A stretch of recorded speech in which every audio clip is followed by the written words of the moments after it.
Right ఇక తెలంగాణలో Jubilee hills assembly ఉప ఎన్నిక రాజకీయ వర్గాల్లో చర్చనీయాంశంగా మారింది. ముఖ్యంగా హైదరాబాద్ నగర రాజకీయాల్లో జూబ్లీ హిల్స్ కీలకంగా ఉండడంతో కాంగ్రెస్, బీజేపీ, బీఆర్ఎస్ పార్టీలు తమ శక్తి సామర్థ్యాలను కూడగట్టుకొని మరీ ఈ సందర్భంగా ప్రచారం చేయడానికి సిద్ధంగా ఉన్నాయి. ఇది కేవలం ఉప ఎన్నిక మాత్రమే కాకుండా 3 ప్రధాన రాజకీయ పార్టీలకు ప్రతిష్టాత్మకంగా తీసుకున్నాయి. జూబ్లీ హిల్స్ ఎమ్మెల్యే మాగంటి గోపీనాథ్ మృతి చెందడంతో జూబ్లీ హిల్స్లో ఉప ఎన్నిక అవసరం ఏర్పడింది. ఇక జూబ్లీ హిల్స్ ఉప ఎన్నిక గెలుపుకై కాంగ్రెస్ స్పెషల్ ఫోకస్ పెట్టింది. ఇక గెలిపే లక్ష్యంగా మంత్రులు జూబ్లీ హిల్స్ నియోజకవర్గంలో పర్యటిస్తూ పలు అభివృద్ధి కార్యక్రమాల్లో పాల్గొంటున్నారు. ఇదే అంశానికి సంబంధించి మరిన్ని డీటెయిల్స్ మా కరెస్పాండెంట్ అజీం సిద్ధంగా ఉన్నారు. అజీం, చెప్పండి.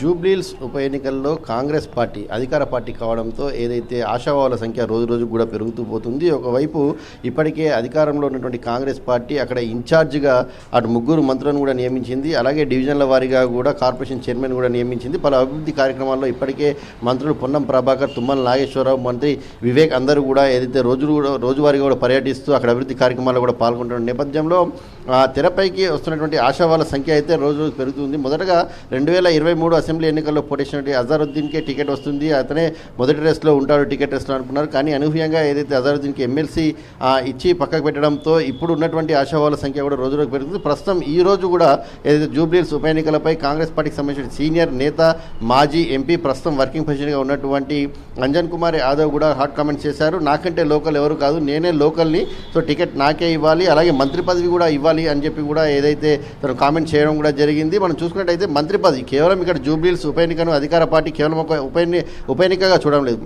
అక్కడ ఎవరైతే గెలుస్తారో వారికి మంత్రి పదవి వస్తుందనే ఒక టాక్ కూడా ఉంది. సో ఈ నేపథ్యంలో మంత్రి పదవి కోసం కూడా టికెట్ ఇప్పటికే ఎక్కువ మంది ఆశిస్తున్న పరిస్థితి కనిపిస్తుంది. ఎందుకంటే ఓవరాల్గా మనం గ్రేటర్లో చూసుకున్నట్టయితే కాంగ్రెస్ పార్టీకి సంబంధించి సార్వత్రిక ఎన్నికల్లో ఎవరూ గెలవలేదు. కంటోన్మెంట్లో గెలిచినటువంటి అభ్యర్థి కూడా ఏదైతే ఉప ఎన్నికల్లోనే గెలిచారు. సో ఈ నేపథ్యంలో జూబ్లీహిల్స్ ఉప ఎన్నికల్లో గెలిచినట్టయితే ఖచ్చితంగా మంత్రి పదవి వస్తుందని చెప్పి కూడా ఏదైతే టికెట్ ఆశిస్తున్న ఆశావాళ్ళు అందరూ కూడా ఆశిస్తున్నారు. ఈ నేపథ్యంలోనే మనం చూసినట్టయితే అంజన్ కుమార్ యాదవ్ కూడా ఖచ్చితంగా తమ సామాజిక వర్గానికి మంత్రి పదవి ఇవ్వాలి. గతంలో మనం చూసుకున్నట్టయితే కూడా ప్రతి క్యాబినెట్లో కూడా యాదవ్ సామాజిక వర్గం మంత్రివర్గంలో ఉండేది. సో ప్రస్తుతం నాకంటే లోకల్ ఎవరు కాదు, నేను 4 సార్లు ఎంపీగా పోటీ చేశాను, 2 సార్లు ఎంపీగా గెలిచాను.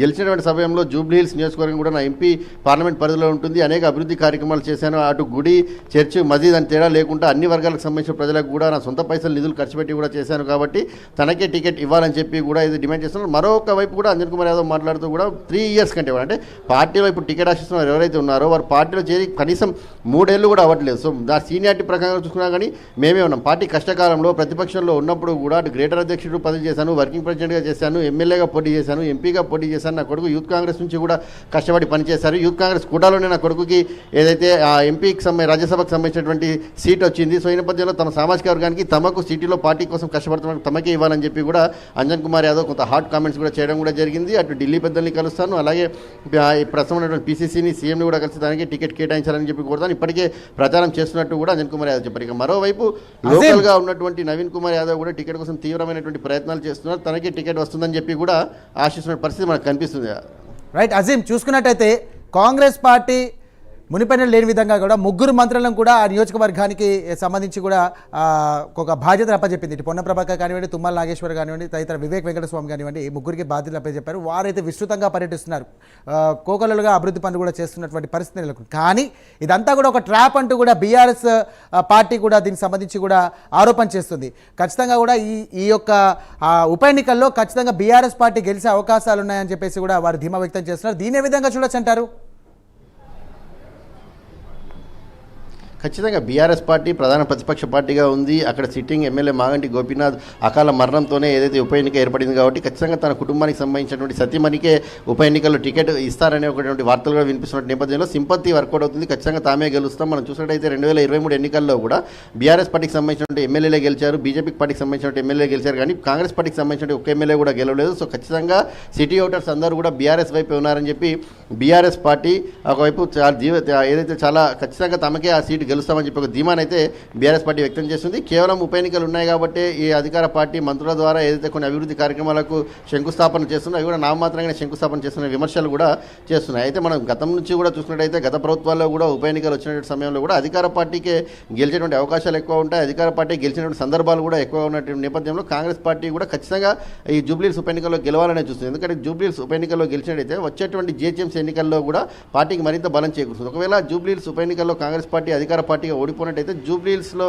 రానున్నటువంటి జిహెచ్ఎంసీ ఎన్నికల్లో ఆ ఎఫెక్ట్ కనిపించేటువంటి అవకాశం ఉంటుంది కాబట్టి ఎట్టి పరిస్థితుల్లో జూబ్లీహిల్స్ ఉప ఎన్నికలు గెలవాలని చెప్పి కాంగ్రెస్ పార్టీ దీనికి సంబంధించినటువంటి కసరత్తు చేస్తుంది. లోకల్ అభ్యర్థి అయినటువంటి నవీన్ కుమార్ యాదవ్తో పాటు మాజీ మేయర్గా పనిచేసిన బొంతు రామ్మోహన్ కూడా అయితే బీఆర్ఎస్ నుంచి గత అసెంబ్లీ ఎన్నికల కంటే ముందు కాంగ్రెస్ పార్టీలో చేరారు, ఎంపీ టికెట్ కూడా ఆశించారు. సో బొంతు రామ్మోహన్ మున్నూరు కాపు సామాజిక వర్గం, తన భార్య యాదవ్ సామాజిక వర్గం అవడంతో రెండు సామాజిక వర్గాలు కలిసి వస్తాయని చెప్పి కూడా బొంతు రామ్మోహన్ ఆశిస్తున్నారు. లోకల్గా ఉన్నటువంటి నవీన్ యాదవ్ 2014లో పోటీ చేసినప్పుడు ఎంఐఎం నుంచి 2వ స్థానంలో ఉన్నారు.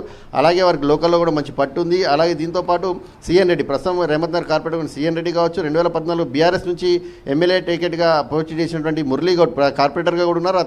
తనయుడు కూడా కార్పొరేటర్గా పనిచేస్తారు. సో వీరందరూ కూడా పోటీ కూడా ఎక్కువ నెలకొంది. దీంతో పాటు రంజిత్ రెడ్డి, మాజీ ఎంపీ రంజిత్ రెడ్డి కూడా టికెట్ ఆశిస్తున్నారు. ఒకవైపు ఇటు బీఆర్ఎస్ కాంగ్రెస్ పరిస్థితి అంటే బీజేపీ కూడా ఖచ్చితంగా దీంట్లో గెలిచి నిరూపించుకోవాలి, సత్తా చాటుకోవాలి. ఎందుకంటే ఈ గెలుపుతోటే కాంగ్రెస్ని పూర్తిగా ఇక్కడ నుంచి పని అయిపోయిందని చెప్పుకునేటువంటి అవకాశం ఉంటుంది. రానున్న జిహెచ్ఎంసీ ఎన్నికల్లో కూడా బీజేపీకి మరింత పుంజుకునే అవకాశం ఉంటుంది. గతంలో బీజేపీకి వచ్చిన సీట్లు అందరికీ తెలిసిందే. సో మరింత పుంజుకోవాలి అంటే ఖచ్చితంగా జూబ్లీహిల్స్ ఎన్నికల్లో గెలవాల్సిన అవసరం ఉంటుంది. కాబట్టి బీజేపీ కూడా ఆలోచిస్తుంది. ఒకవైపు అధికార పార్టీ అధికారంలో గెలవాలని ఒక ప్రయత్నిస్తుంది. ప్రతిపక్ష పార్టీగా ఉన్నటువంటి బీఆర్ఎస్ తమ సిట్టింగ్ స్థానాన్ని కాపాడుకోవాలని ప్రయత్నం చేస్తుంది. ఒకవైపు బీజేపీ కేంద్రంలో అధికారంలో ఉంది. సో ప్రస్తుతం ఇటు జిహెచ్ఎంసీ ఎన్నికల అంటే ముందు ఉప ఎన్నికలు జరుగుతాయి కాబట్టి ఖచ్చితంగా ఇక్కడ గెలిస్తే జిహెచ్ఎంసీ ఎన్నికల్లో పార్టీని మరింత బలోపేతం చేసే అవకాశం ఉంటుందని చెప్పి కూడా ప్రతి పార్టీ కూడా తమకు సంబంధించినటువంటి ప్రయత్నాలు తీవ్రమైన స్థాయిలో చేసిన అభ్యర్థి ఎంపిక విషయంలో కూడా ఇప్పటికీ తీవ్రమైన కసరత్తు కూడా చేస్తున్న పరిస్థితి అయితే మనకు కనిపిస్తుంది. సాయిరామ్.